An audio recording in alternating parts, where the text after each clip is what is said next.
Dear student, स्वागत है आप सभी को हमारे चैनल पर। तो आज के सेशन में हम बिहार बोर्ड एग्जाम 2027 के लिए क्लास ट्वेल्थ होम साइंस का जो है लेसन वन जिसका नाम है शरीर क्रिया विज्ञान अंतःस्रावी प्रणाली। इस चैप्टर का जो है सब्जेक्टिव क्वेश्चन को हल करेंगे। तो इस चैप्टर में जितने इम्पोर्टेंट सब्जेक्टिव क्वेश्चन है सभी क्वेश्चन को हल करेंगे। इसका पीडीएफ आप लोग को वीडियो के डिस्क्रिप्शन लिंक में मिल जाएगा। पीडीएफ डाउनलोड करके आप लोग जो है नोट्स बना लीजिएगा। तो देखिए, फर्स्ट क्वेश्चन है, देखिए ऐच्छिक क्रियाएं एवं अनैच्छिक क्रियाएं में अंतर बताएं। क्वेश्चन जो है काफी इंपोर्टेंट क्वेश्चन है, एग्जाम में पूछा जाता है कि ऐच्छिक क्रियाएं एवं अनैच्छिक क्रियाएं में अंतर बताएं। तो देखिए, ऐच्छिक क्रियाएं एवं अनैच्छिक क्रियाएं में अंतर। तो देखिए, सबसे पहले देखिए ऐच्छिक क्रिया के बारे में पढ़ेंगे, उसके बाद देखिए अनैच्छिक क्रियाएं के बारे में। तो देखिए, ऐच्छिक क्रियाएं देखिए वे सारी क्रियाएं जिससे हम इच्छा के अनुसार करते हैं उसे ऐच्छिक क्रियाएं कहते हैं। तो ऐच्छिक क्रियाओं को क्या करते हैं, इच्छा के अनुसार करते हैं। तो इच्छा के अनुसार करते हैं तो इसीलिए उसको ऐच्छिक क्रियाएं कहते हैं। जैसे देखिए, खाना खाना हो गया, उसके बाद देखिए बोलना हो गया, उसके बाद देखिए चलना हो गया, हंसना हो गया इत्यादि। ये सभी क्रियाएं जो है इच्छा के अनुसार करते हैं, इसीलिए इसको जो है ऐच्छिक क्रियाएं कहते हैं। और देखिए, ऐच्छिक क्रिया यह धीमी होती है। ऐच्छिक क्रियाएं क्या होती है, धीमी होती है। और देखिए, यह मेरुरज्जु द्वारा नियंत्रित होता है। तो एग्जाम में ऑब्जेक्टिव क्वेश्चन पूछा जाता है कि ऐच्छिक क्रियाएं जो है किसके द्वारा नियंत्रित होता है, तो याद रखिएगा मेरुरज्जु के द्वारा। उसके बाद देखिए अनैच्छिक क्रियाएं, देखिए वे सारी क्रियाएं जिसे हम इच्छा से नियंत्रण नियंत्रण नहीं करते हैं उसे अनैच्छिक क्रियाएं कहते हैं। यानी कि अनैच्छिक क्रियाएं को जो है इच्छा से नियंत्रण नहीं करते हैं। जैसे देखिए, छींकना को जो है इच्छा से नियंत्रण नहीं कर सकते हैं। जैसे भूख लगना हो गया, हृदय का धड़कना, उसको नियंत्रण नहीं कर सकते हैं इच्छा से। श्वसन हो गया, ये सभी क्रियाएँ जो है अनैच्छिक क्रियाएँ होते हैं। इसे जो है इच्छा से नियंत्रण नहीं कर सकते हैं। और देखिए, यह तेज़ी से होती है। जैसे देखिए, ऐच्छिक क्रियाएँ धीमे से होती है और अनैच्छिक क्रियाएँ तेज़ी से होती है। और देखिए, ऐच्छिक क्रिया को देखिए मेरुरज्जु द्वारा नियंत्रित होता है, लेकिन देखिए अनैच्छिक क्रियाएँ जो है मस्तिष्क द्वारा नियंत्रित होता है। तो इस तरह से आप लोग ऐच्छिक क्रियाएँ और अनैच्छिक क्रियाएँ के बारे में जो है याद रखिएगा। नेक्स्ट क्वेश्चन है, देखिए हार्मोन क्या है? तो देखिए, हार्मोन के बारे में 2 मार्क्स में पूछा जाता है कि हार्मोन जो है क्या है? तो इस चैप्टर का सभी इम्पोर्टेंट क्वेश्चन हम आप लोग को बिल्कुल आसान भाषा में बताए हैं। तो देखिए हार्मोन एक रासायनिक पदार्थ होता है। तो हार्मोन के बारे में याद रखिएगा कि हार्मोन एक रासायनिक पदार्थ होता है जो शरीर के विभिन्न जो है भागों के जो है वृद्धि, विकास एवं स्वास्थ्य रखने में सहायक होते हैं। तो हार्मोन के बारे में याद रखिएगा कि हार्मोन एक रासायनिक पदार्थ होता है जो शरीर के विभिन्न भागों के जो है वृद्धि, विकास एवं स्वस्थ रखने में सहायक होते हैं। और देखिए, यह अंतःस्रावी ग्रंथियों द्वारा स्रावित होता है। देखिए, यह संदेश वाहक होते हैं। हार्मोन जो होते हैं संदेश वाहक होते हैं। और हार्मोन के बारे में याद रखिएगा कि हार्मोन जो है अंतः अंतःस्रावी ग्रंथियों द्वारा स्रावित होता है। आप लोग से पूछा जाता है कि ऑब्जेक्टिव क्वेश्चन, हार्मोन किस ग्रंथि से निकलता है, अंतःस्रावी ग्रंथि या बाह्यस्रावी ग्रंथि या मिश्रित ग्रंथि? तो हार्मोन के बारे में याद रखिएगा कि अंतःस्रावी ग्रंथियों द्वारा स्रावित होता है और यह जो है संदेश वाहक होते हैं। उसके बाद देखिए नेक्स्ट क्वेश्चन, देखिए मधुमेह क्या है? तो देखिए, जब जब हमारे शरीर के पेनक्रियाज यानी कि अग्नाशय में जो है इंसुलिन का पाचन पाचन कम हो जाता है, तो खून में ग्लूकोज का स्तर बढ़ जाता है, तो इस स्थिति को मधुमेह कहते हैं। यानी कि हमारे शरीर के पेनक्रियाज जो होते हैं, जो अग्नाशय होते हैं, उस अग्नाशय में जो है इंसुलिन का पाचन क्या हो जाता है, कम हो जाता है। इंसुलिन का पाचन जब कम हो जाता है, तो खून में ग्लूकोज का स्तर बढ़ जाता है। तो खून में ग्लूकोज का स्तर बढ़ जाता है, तो इस स्थिति को मधुमेह कहते हैं। तो इस स्थिति को क्या कहते हैं, मधुमेह कहते हैं। तो इस तरह से आप लोग मधुमेह के बारे में याद रखिएगा। नेक्स्ट क्वेश्चन देखिए होमियोस्टेसिस क्या है? ये भी क्वेश्चन एक इम्पोर्टेंट और सब्जेक्टिव क्वेश्चन है कि होमियोस्टेसिस क्या है? तो देखिए, होमियोस्टेसिस शरीर के क्रियात्मक संतुलन बनाए रखने के लिए, तो याद रखिएगा शरीर के क्रियात्मक संतुलन बनाए रखने के लिए और देखिए शरीर को जीवित रखने के लिए और सही ढंग से कार्य करने के लिए जो है सभी सभी जो है कार्य करने के लिए आवश्यक सभी शारीरिक प्रणालियों के बीच संतुलन की स्थिति होमियोस्टेसिस कहते हैं। तो ये होमियोस्टेसिस के बारे में याद रखिएगा कि शरीर के क्रियात्मक संतुलन बनाए रखने के लिए और देखिए शरीर को जीवित रखने के लिए, ठीक है? कि जीवित रखने के लिए जो है और शरीर के सही ढंग से कार्य करने के लिए जो है आवश्यक जितने शरीर के आवश्यक जो है सभी प्रणालियों के बीच संतुलन की स्थिति को ही क्या कहते हैं? होमियोस्टेसिस कहते हैं। नेक्स्ट क्वेश्चन है देखिए मिश्रित ग्रंथि से आप क्या समझते हैं? देखिए मिश्रित ग्रंथि देखिए वैसा ग्रंथि जो प्लाज्मा एंजाइम एवं हार्मोन दोनों स्रावित करता है उसे मिश्रित ग्रंथि कहते हैं।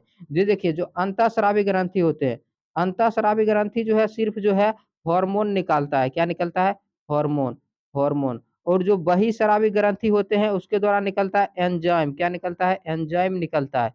और जो मिश्रित ग्रंथि होते हैं उसके द्वारा देखिए एंजाइम एवं हार्मोन दोनों दोनों स्रावित करता है, तो उसे मिश्रित ग्रंथि कहते हैं। और इसे जटिल ग्रंथि भी कहते हैं, मिश्रित ग्रंथि को जटिल ग्रंथि भी कहते हैं। तो मिश्रित ग्रंथि के बारे में याद रखिएगा, वैसा ग्रंथि जो प्लाज्मा एंजाइम एवं हार्मोन दोनों स्रावित करता है उसे मिश्रित ग्रंथि कहते हैं, इसे जटिल ग्रंथि भी कहते हैं। जैसे विरसन हो गया, अंडाशय हो गया, अग्नाशय हो गया इत्यादि। नेक्स्ट है देखिए अंतःस्रावी ग्रंथि किसे कहते हैं? तो देखिए अंतःस्रावी ग्रंथि, तो देखिए अंतःस्रावी ग्रंथियाँ, तो देखिए वैसा ग्रंथियाँ जो अपना उत्पाद लक्ष्य अंगों तक जो है नलिका द्वारा नहीं नहीं ले जाता है उसे अंतःस्रावी ग्रंथि कहते हैं। मतलब अंतःस्रावी ग्रंथियों का जो उत्पाद होता है, अपना उत्पाद जो है लक्ष्य अंगों तक यानी जहाँ तक पहुँचाना है नलिका के द्वारा नहीं ले जाती है, नलिका के द्वारा नहीं ले जाती है उसे अंतःस्रावी ग्रंथि कहते हैं, इसे नलिका विहीन कहते हैं। लक्ष्य अंगों तक जो है अपना उत्पाद नलिका के द्वारा क्यों नहीं ले जाते हैं? क्योंकि इसमें नलिका नहीं होते हैं, नलिका विहीन ग्रंथि भी कहते हैं। तो याद रखिएगा नलिका विहीन ग्रंथि किस ग्रंथि को कहते हैं? अंतःस्रावी ग्रंथियों को कहते हैं। जैसे देखिए पीयूष ग्रंथि हो गया, थायराइड ग्रंथि हो गया, अधिवृक्क ग्रंथियाँ हो गया इत्यादि। तो इस तरह से आप लोग जो है अंतःस्रावी ग्रंथियों के बारे में जो है याद रखिएगा। नेक्स्ट क्वेश्चन देखिए हार्मोन्स के कार्य बताइए, तो हार्मोन्स के कार्य बताएँ। देखिए हार्मोन्स के प्रमुख कार्य निम्नलिखित है जो इस प्रकार है। देखिए शरीर के उपापचय क्रिया को नियंत्रण करता है, तो हार्मोन क्या करता है? शरीर के उपापचय क्रिया को नियंत्रण करता है। उसके बाद देखिए अग्नाशय के पाचक रसों का पाचन में पूर्ण नियंत्रण इन्हीं के द्वारा होता है। यानी कि अग्नाशय के जो पाचक रसों होते हैं, पाचक रसों का जो पाचन जो है, पाचन में पूर्ण नियंत्रण इन्हीं के द्वारा होता है, मतलब हार्मोन के द्वारा होता है। देखिए हृदय स्पंदन यानी कि हृदय के जो गति होते हैं, श्वास दर, साँस लेने की जो दर होते हैं, आदि पर नियंत्रण करता है। तो हृदय की गति और साँस लेने की दर दर को भी जो है नियंत्रण कौन करता है? हार्मोन करता है। उसके बाद देखिए शरीर के कुछ अंगों को सक्रिय करता है तथा कुछ अंगों को निष्क्रिय करता है। हार्मोन क्या करता है? शरीर के कुछ अंगों को सक्रिय करता है तथा कुछ कुछ वर्गों को जो है नियंत्रण करता है। देखिए देखिए प्रजनन से संबंधित अंगों का विकास तथा उनकी उनकी संपूर्ण क्रियाविधि पर नियंत्रण का कार्य करता है। और हार्मोन क्या करता है? प्रजनन से संबंधित जो है अंगों का जो है विकास तथा उन उसकी जो है पूर्ण जो है क्रिया पर नियंत्रण करता है। तो इस तरह से आप लोग हार्मोन के कार्य बताए, याद रखिएगा। नेक्स्ट क्वेश्चन है देखिए टेस्टोस्टेरोन हार्मोन क्या है? इसके प्रमुख कार्यों को लिखिए। तो देखिए टेस्टोस्टेरोन हार्मोन, तो देखिए टेस्टोस्टेरोन हार्मोन देखिए देखिए एक पुरुष यहाँ पर देखिए एक यहाँ पर 2 बार लिखा हुआ है। तो देखिए एक पुरुष हार्मोन है, तो टेस्टोस्टेरोन हार्मोन के बारे में याद रखिएगा कि ये एक पुरुष हार्मोन है जो किशोरावस्था के समय स्रावित होता है। तो टेस्टोस्टेरोन के बारे में याद रखिएगा, यह एक पुरुष हार्मोन है जो किशोरावस्था के समय जो है स्रावित होता है। देखिए इसके प्रमुख कार्य इस प्रकार है। देखिए यह शरीर के मांसपेशियों एवं हड्डियों की वृद्धि करता है। टेस्टोस्टेरोन हार्मोन क्या करता है? शरीर की मांसपेशियों एवं हड्डियों की वृद्धि करता है। देखिए जनन अंग विकसित करता है, और जनन अंग क्या करता है? विकसित करता है। देखिए बातों के निर्माण में सहायक होते हैं, और बातों के निर्माण में क्या होते हैं? सहायक होते हैं। तो इस प्रकार आप लोग जो है टेस्टोस्टेरोन हार्मोन क्या है? इसके प्रमुख कार्यों को लिखिए, आप लोग जो है याद रखिएगा। नेक्स्ट क्वेश्चन है देखिए दीर्घ-उत्तरीय क्वेश्चन है। दीर्घ-उत्तरीय क्वेश्चन है कि देखिए मानव शरीर में थायराइड ग्रंथि के कार्यों का वर्णन करें। तो मानव शरीर में थायराइड ग्रंथियों के कार्यों का वर्णन करें। ये जो है दीर्घ-उत्तरीय प्रश्न है जो कि 5 मार्क्स में जो है 5 मार्क्स में पूछा जाता है, तो आप लोग को जो है आसानी से लिख सकते हैं। तो देखिए थायराइड ग्रंथि, तो देखिए थायराइड ग्रंथि एक नलिका रहित अंतःस्रावी ग्रंथि है। तो आप लोग याद रखिएगा कि थायराइड ग्रंथि के बारे में कि थायराइड ग्रंथि एक नलिका रहित अंतःस्रावी ग्रंथि है जो देखिए जो गर्दन के सामने वाले भाग में स्थित होते हैं।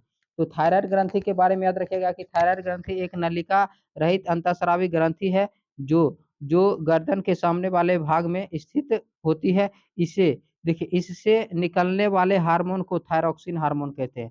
एग्जाम में ऑब्जेक्टिव क्वेश्चन पूछता है कि थायराइड ग्रंथि से कौन सा हार्मोन निकलता है? तो थायरॉक्सिन हार्मोन निकलता है।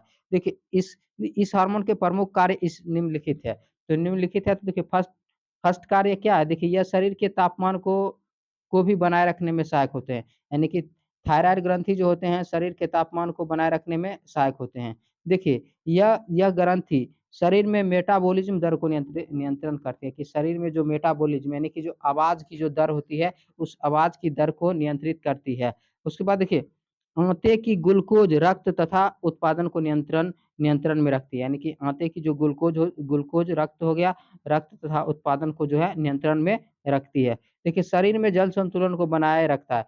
एग्ज़ाम में ऑब्जेक्टिव क्वेश्चन पूछता है कि शरीर में जल संतुलन को कौन से हार्मोन बनाए रखता है? याद रखिएगा जो है थायरॉक्सिन हार्मोन जो कि थायरॉइड ग्रंथि से स्रावित होता है। देखिए देखिए थायरॉक्सिन स्राव को नियंत्रण नियंत्रण में रखती है। यदि थायरॉक्सिन में ज़्यादा स्राव होता है तो उसे घेंघा हो जाता है। यानी कि थायरॉक्सिन में ज़्यादा स्राव हो जाता है तो उसे घेंघा हो जाता है और यह हार्मोन जो है क्या करता है थायरॉक्सिन स्राव को भी नियंत्रण में रखती है। ठीक है? तो इस बात को आप लोग याद रखिएगा। इस चैप्टर का सभी हम आप लोग को जो है सब्जेक्टिव क्वेश्चन बता दिए हैं। यह सेशन कैसा लगा है कमेंट सेशन में ज़रूर बताइएगा। सेशन पसंद आया तो लाइक कीजिए, शेयर कीजिए और चैनल पर पहली बार है तो चैनल को सब्सक्राइब ज़रूर कीजिएगा। मिलते हैं अगले सेशन में, धन्यवाद।